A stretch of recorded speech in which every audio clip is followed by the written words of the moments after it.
Ahoj, volám sa Sovička Sofia a teraz ti poviem, čo sú emócie. Emócie sú pocity, ktoré nosíme vo svojom vnútri. Pomáhajú nám pochopiť, čo sa s nami deje a čo je pre nás dôležité.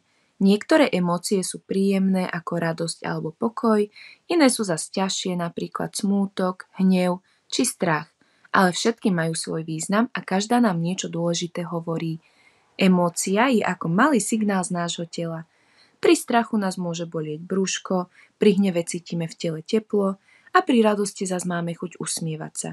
Keď emócie poznáme a vieme ich pomenovať, lepšie rozumieme sebe aj druhým.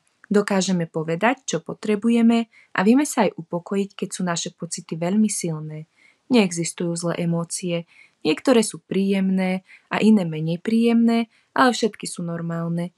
Každú emóciu môžeme cítiť, či už deti, ale aj dospelí. Je úplne v poriadku mať rôzne pocity každý deň.